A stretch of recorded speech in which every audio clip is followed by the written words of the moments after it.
RIB yamamagaje igitaraganya umugabo washatse kuba perezida w'u Rwanda, bamwe bakamuharabika bavuga yuko ari umurwayi mu mutwe akanashinzwe guharabika bamwe mu bakobwa.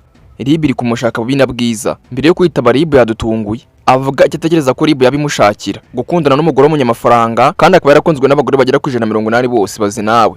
None ngo umwe yatoranyije muri 180 yamuhagamye, ibaze ko ngo binda gukora ubukwe, none ngo shiriwe akaba yagiye kumurega. Uyu mugabo ngo niba hari ikintu cyambere cyamubabaje kurusha ibindi byose nuko ndabanda mwita umurwayi mu mutwe kandi ngo yarize afite amashuri polisi itasimbuka. Umva impamvu RIB mushaka.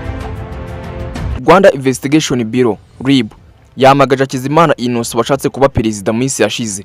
Urwego rw'igihugu rw'ubugenzacyaha RIB kuri sitasiyo ya Mukamira mu karere ka Nyabihu rwamagaje Hakizimana Innocent washatse kwiyamamaza ku mwanya mukuru w'igihugu, ariko uyu mugabo ibwira yuko afitanye ubukwe n'umukunzi we ndetse ko agiye gutanga inkwano ku mugaragaro. Ibaze nawe igisubizo asubiza RIB ako kanya. Ngibaro bamuhaye cyangwa se convocation niyo ku tariki 29 Nyakanga 2026 ikabisa Hakizimana Innocent mu ntara y'Iburengerazuba mu karere ka Nyabihu mu murenge wa Jinda mu kagari ka Bukinanyana mu mudugudu wa Bugarama kwitaba ku 5 tariki 30 Nyakanga 2026 kuri sitasiyo ya RIB ya Mukamira yitwaje urwandiko rumuhamagaza.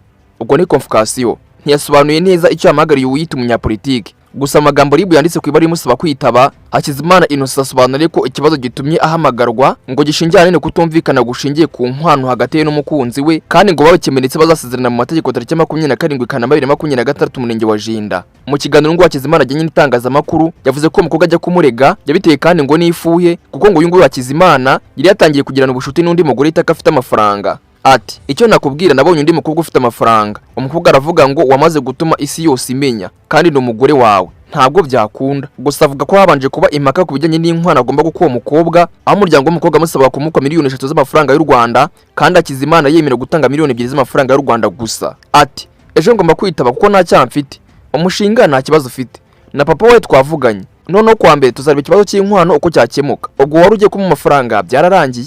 Uyu Hakizimana Innocent kandi usanzwe ari umwarimu yakunze gushinzwa na bamwe mu bakobwa kubaharabika cyane, harimo kubasebya ndetse n'ibindi bitandukanye. Kuri kino kibazo rero Hakizimana avuga yuko yatanze kandidatire ashaka umukunzi bwa mbere, hitabira abakobwa bagera ku 180 bose bazi nawe, ari bwo yatangazaga amazina n'amafoto yabo ndetse ko muri abo bose yahisemo umwe bagiye kubona karamata, ari nawe uyunguye wamujyanye muri RIB.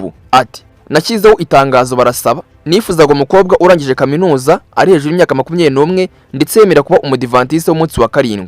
Natungwe no kubona haraje abakobwa 180 hari muri ya wa mbere tugiye kubana ari nawe nahiriyeho. Wibuke kandi uyu mugabo imyaka 43 muri 2024 ubwo igihugu kiteguraga amatora yo gutora perezida yatangaje benshi avuga ko ashaka kwiyamamaza, ariko abantu benshi bagatangazwa ngo n'imigabo n'imigambi. Bamwe mu bakobwa cyangwa se abagore Hakizimana yakunze gushyira ku mbuga nkoranyambaga avuga ko bazaba first lady umugore wa perezida wa Repubulika ngo mwaka 2030 kandi akaba yumva afite isezerano ryo kuzaba umukuru w'igihugu muri icyo gihe. Bazi nawe bamwe makoresha imbuga nkoranyambaga banenze imyitwarire ya Hakizimana ndetse bavuga yuko uyu mugabo yaba afite ikibazo cyo mu mutwe. Bakimara kuvuga yuko afite ikibazo cyo mu mutwe, bino bintu ngo byaramubabaje cyane kubona umuntu nk'uyu w'umuhanga wize amashuri menshi bavuga yuko ashobora kuba tuzuye. Hakizimana atangaje ko abajwe n'abavuga yuko afite ikibazo cyo mu mutwe ngo kubera yuko afite amashuri menshi kandi ahambaye. Uyu mugabo avuga ko afite impamyabumenyi y'ikirenga PhD ndetse ko amaze imyaka igera kuri 12 yigisha indimi mu mashuri yisumbuye. Urumva ngo yababajwe nuko abantu bavuze ko ari umusazi kandi afite impamyabumenyi y'ikirenga ya PhD, akumva ko azapereza muri 2030 ndetse ko abagore n'abakobwa benshi bazaba first lady muri icyo gihe, abagore ba perezida wa Repubulika. Icyo gihe abantu benshi bamugize umusazi bavuga yuko ari ibintu bitashoboka, ariko agakomeza kwiyamamaza, ariko abantu benshi bagatungurwa n'imigabo n'imigambi ye, bumvaga avuga ibintu bitashoboka. None kugeza amaginganga y'umugabo ngo RIB yamuhamagaje akavuga ko RIB ikintu mushakira ariko ujyanye n'ibibazo bye n'umugore we, nyamara akavuga ko hagati ye n'umugore nta kibazo gihari ndetse n'icyari gihari bagikemuye. Ikibazo gisigara icy'inkwano ariko kuwa mbere nacyo bari kuzagikemura kikarangira.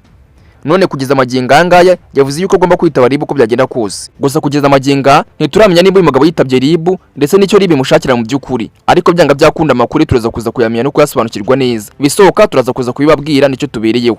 Mbabwira ni Nyarecyari mwe Nyabari Obed naye ngi nisoko y'amakuru uteza amatwi wumvaga. Murakoze cyane.